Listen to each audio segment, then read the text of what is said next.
ఓం శ్రీ మాత్రే నమః.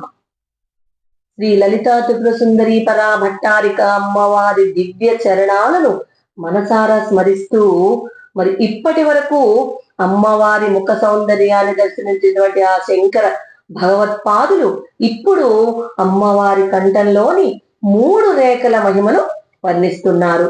మరి ఈ 69వ శ్లోకంలో ఆ తల్లి కంఠాన్ని, అందులోని రేఖలను వర్ణించిన తీరు అద్భుతం అండి. మరి సంగీత ప్రియులకు, అమ్మవారి అనుగ్రహం కోరే వారికి ఈ శ్లోకం ఒక సంజీవన లాంటిది. మరి అటువంటి అద్భుతమైన భావాన్ని తెలిపే ఈ 69వ శ్లోకాన్ని మనమందరము భక్తి శ్రద్ధలతో పఠిద్దాం.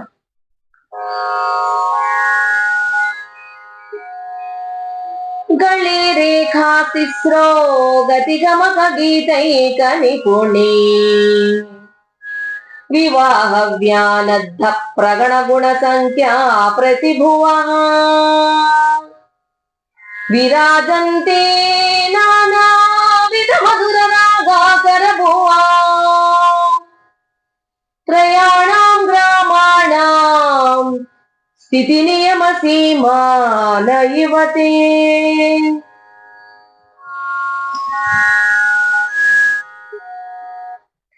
ఎంత అద్భుతమైన భావం అండి. అమ్మవారి కంఠం నుంచి వచ్చే ధ్వని ఎలా ఉంటుందో, ఆ కంఠంపై ఉండేటువంటి ఆ 3 రేఖల అంతరార్థం ఏమిటో ఇప్పుడు మనమందరము ఆ తల్లి కృపతో సవివరంగా సరళంగా తెలుసుకుందాం. గళే రేఖా తిస్రో గతిగమక గీతైక నిపుణే. గళే అంటే గళం అన్నమాట, కంఠము, మెడ భాగమునందు. రేఖ అంటే రేఖలు, 3 అందమైనటువంటి మడతలు, గీతలు అన్నమాట. రేఖా తిస్రో, తిస్ర అంటే 3 అన్నమాట. గతి సంగీతంలో తాళానికి అనుగుణంగా ఉండేటువంటి ఆ గతి, ఆ లయ అన్నమాట. సంగీతంలో ఒక ప్రవాహం, ఒక నడక లాంటిది. అంటే లయ, తాళం యొక్క నడకని గతి అని అంటారన్నమాట. గమక అంటే గమకము, స్వరాలను ఒక క్రమ పద్ధతిలో వంచడం అన్నమాట, వణికిస్తూ చెప్తారు కదా, దాన్ని పాడతారు కదా, దాన్ని గమకం అంటారు. ఆ గమకం వల్ల సంగీతానికి అందం కూడా వస్తుంది అన్నమాట. సంగీతంలో జీవనాదం వంటిది అది. సంగీతానికి అందాన్ని తెచ్చేటువంటి ఒక విశేషమైన ప్రక్రియ, దాన్ని గమకము అంటారు. ఇక గీత అంటే గీతము, గానము, పాట, ఎన్నో వస్తాయి అర్థాలు. ఏక అంటే ఏకైక, సాటి లేని విధంగా, ఒక్కటే అన్నమాట, అద్భుతమైనది అని. నిపుణే, నిపుణురాలు, గొప్ప నేర్పు కలిగిన దానా, ఓ అమ్మ అని అర్థం అన్నమాట. అంటే సంగీతంలోని గతి అంటే లయ, గమకాలు, ఇంకా గాన కళలో సాటి లేని ఏకైక పరమ నిపుణురాలమైన ఓ తల్లి, నీ కంఠము నందు 3 సుందరమైన రేఖలు ప్రకాశిస్తున్నాయి అంటున్నారండి శంకరులు. ఇంకా ఏమంటున్నారు? ఈ ఒక్క పాదంలో ఆదిశంకరులు అమ్మవారిని గతి గమక గీతైక నిపుణే అని సంబోధించారు కదా. అంటే లోకంలో ఎందరో గాయకులు ఉండొచ్చు, కానీ సమస్త నాద స్వరూపానికి మూలమైనటువంటి వాగ్దేవత అంటే ఆ సరస్వతీదేవి కూడా ఆ లలితా పరమేశ్వరు నుంచే పుట్టింది కదా. మరి అందువల్ల సంగీతంలో తాళం యొక్క నడక, దాన్నే గతి అని చెప్పుకున్నాం కదా. ఎలా ఉండాలో ఆ గతి, స్వరాలను ఎలా వంచి పలికించాలో అంటే అది గమకం.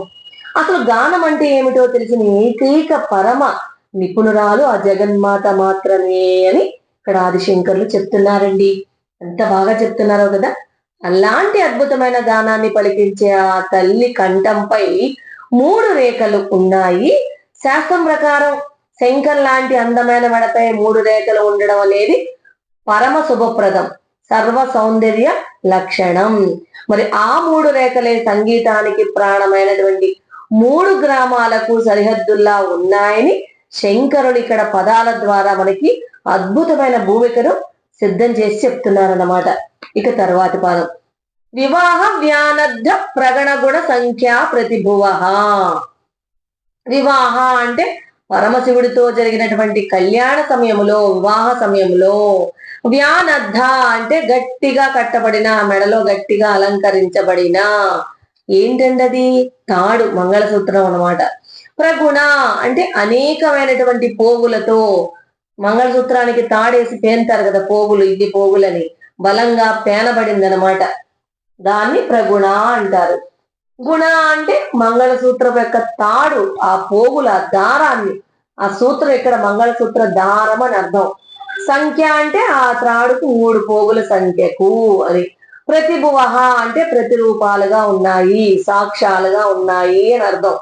అంటే ఓ తల్లి, పరమశివుడితో నీకు వివాహం జరిగినప్పుడు నీ మెడలో గట్టిగా కట్టినట్టు ఎంతో శ్రేష్టమైనటువంటి ఆ మంగళపు సూత్రపు తాడు యొక్క 3 పోగుల సంఖ్యకు నీ కంఠంపై ఉన్న ఆ 3 రేఖలు ప్రత్యక్ష సాక్ష్యాలుగా నిలిచాయా అన్నట్లు ఉన్నాయి అని చెప్తున్నారండి శంకరులు.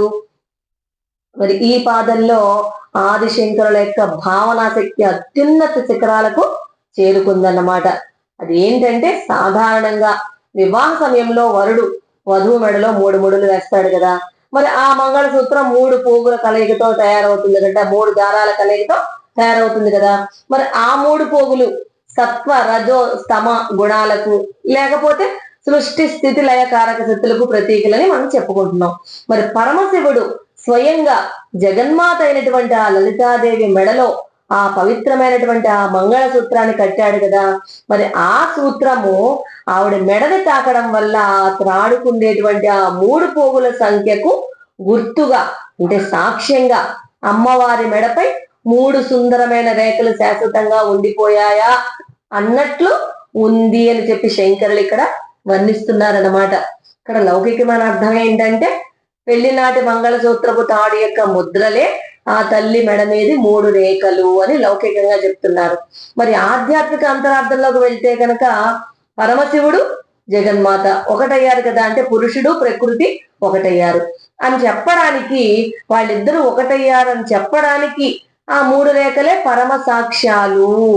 ఈ రేఖలను ధ్యానించడం వల్ల స్త్రీలకు దీర్ఘ సుమంగళి ప్రాప్తి, పుణ్యఫలం లభిస్తాయి అని ఇక్కడ ఆధ్యాత్మిక అంతరార్థం అన్నమాట.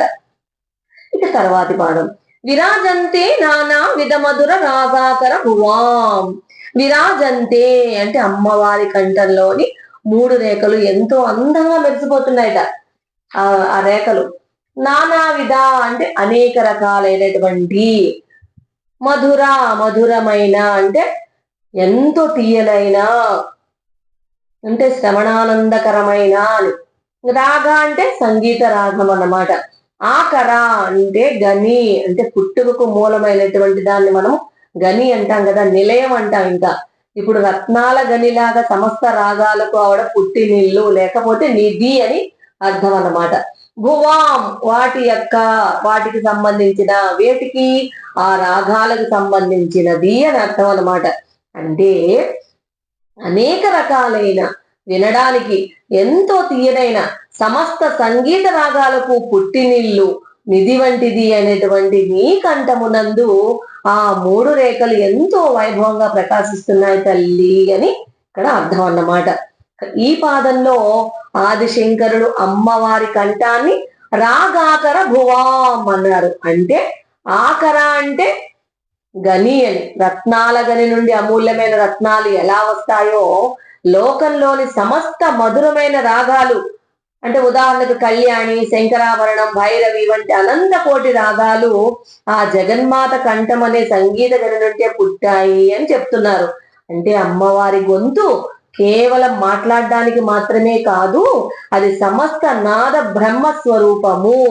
ఆ తల్లి శ్వాస తీసుకున్నా పలికినా అది ఒక మధురమైన రాగంలాగా, అమృతంలాగా ప్రవహిస్తుందిట. మరి అలాంటి అనంత రాగాలను పుట్టించినటువంటి ఆ పవిత్రమైన కంఠంపై ఉన్న 3 రేఖలు కేవలం గీతలు కావు. అవి ఆ రాగాలన్నింటికి తేజస్సునిస్తూ అద్భుతంగా ప్రకాశిస్తున్నాయి. విరాజంతే అంటే ప్రకాశిస్తున్నాయి అని శంకరులు ఇక్కడ కొనియాడారండి. మరి సంగీత సాధన చేసేవారైతే అమ్మవారి కంఠాన్ని గనక ఈ రూపంలో గనక ధ్యానిస్తే వారి గొంతులో మధురమైన రాగాలు లక్ష్మీ సరస్వతుల అనుగ్రహంతో తాండవిస్తాయని మన పెద్దల నమ్మకం అండి. కాబట్టి అందరూ సంగీత సాధన చేసేవారు మాత్రమే కాదు, అందరూ కూడా ఈ అమ్మవారి కంఠాన్ని మీ రూపంలో తప్పకుండా ధ్యానించండి. ఇక చివరి పాదం, త్రయాణం గ్రామాణం స్థితి నియమ సీమాన యువతే.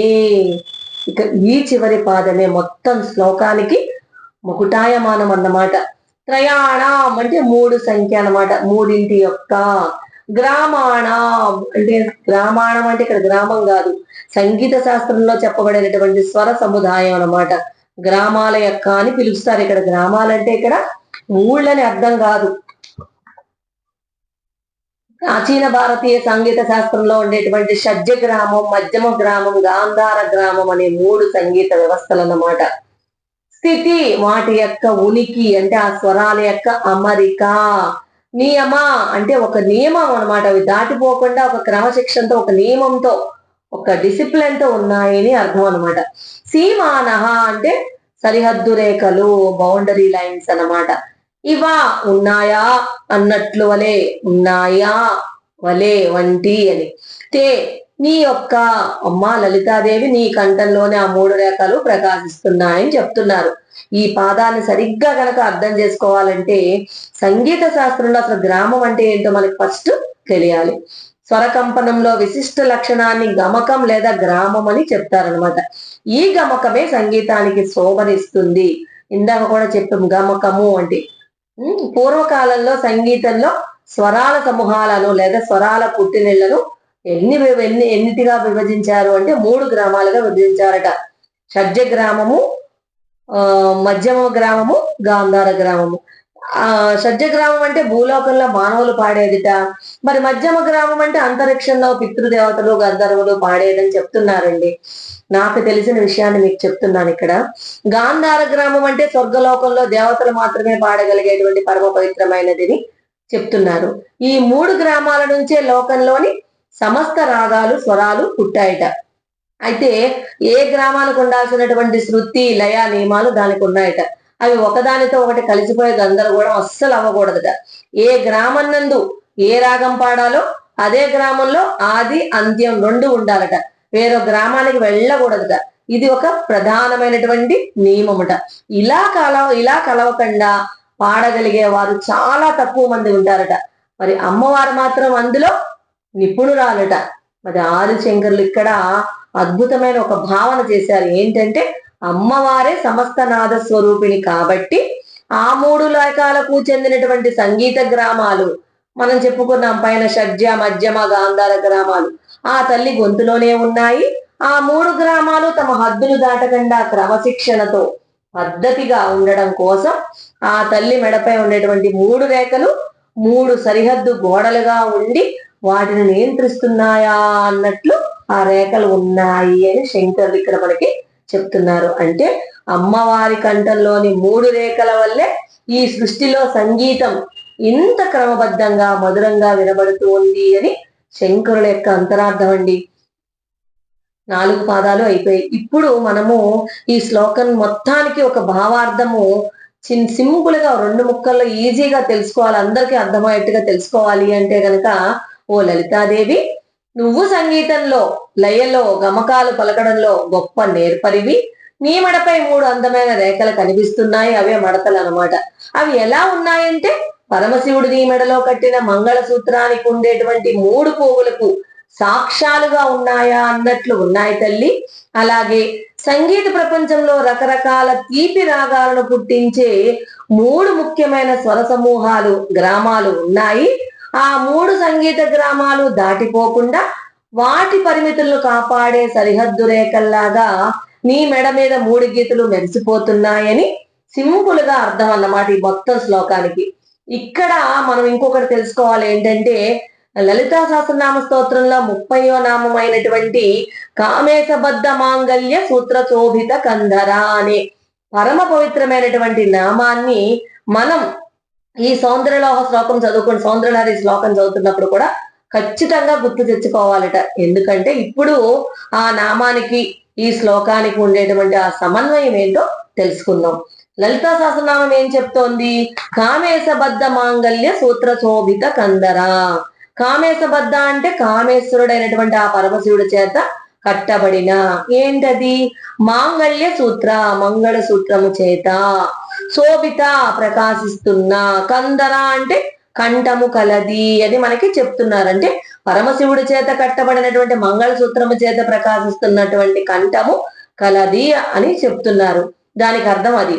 మరి ఇక్కడ లలిత సౌందర్యలహరి శ్లోకం 69 ఏం చెప్తోంది? వివాహ వ్యానద్ధ ప్రగణగుణ సంఖ్య ప్రతిభువా అని చెప్తోంది. అంటే పరమశివుడితో పెళ్లి నాటి రాత్రి అమ్మవారి మెడలో కట్టినటువంటి ఆ శ్రేష్టమైన మంగళసూత్రపు 3 పోగులకు సాక్ష్యాలుగా ఆ తల్లి మెడపై 3 రేఖలు ఉన్నాయని శంకరులు చెప్తున్నారు కదా.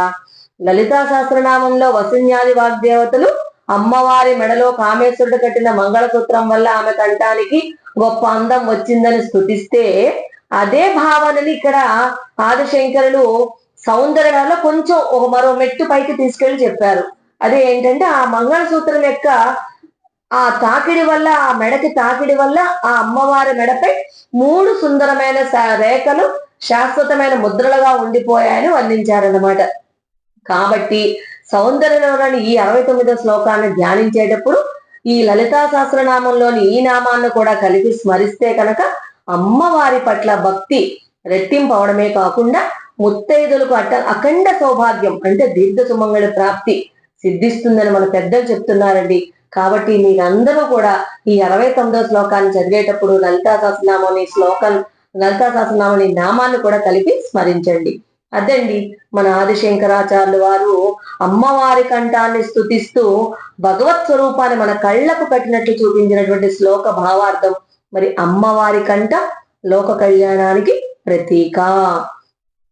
దీనికి ఒక ఉపమానం చెప్పుకోవాలి అంటే గనక వీణలో 3 తీగలు ఉంటాయి కదా, ప్రధాన తీగలు కలిసి మధుర సంగీతాన్ని ఎట్లా అయితే పుట్టిస్తున్నాయో అలాగే అమ్మవారి కంఠంలోని 3 రేఖలు దివ్యనాదానికి మూలము అని మనకి ఈ శ్లోకం చెప్తోందనమాట. ఇంకొక ఉపమానం చెప్పుకోవాలి అంటే కనుక ఒక సుందరమైన సామ్రాజ్యాన్ని దాటి శత్రువులు రాకుండా కాపాడేటువంటి 3 బలమైన కోట గోడల వలె సంగీత సామ్రాజ్యాన్ని రక్షించే సరిహద్దు గీతలే అమ్మవారి కంఠరేఖలు అని ఇంకొక ఉపమానం మనం చెప్పుకోవచ్చు అనమాట. మరి మన మాటలో మాధుర్యం ఉండాలంటే అమ్మవారి కృప కావాలి. మన గానంలో భక్తి ఉండాలంటే అమ్మవారి అనుగ్రహం కావాలి. మరి మన జీవితంలో మంగళం నిండాలంటే అమ్మవారి చరణ శరణాగతి కావాలి. మరి మనమందరము ఆ దివ్య తల్లిని నిత్యం స్మరిద్దాం, ఆమె కటాక్షాన్ని నిత్యం కోరుకుందాం. జై జై లలితాంబికే నమః. స్వస్తి.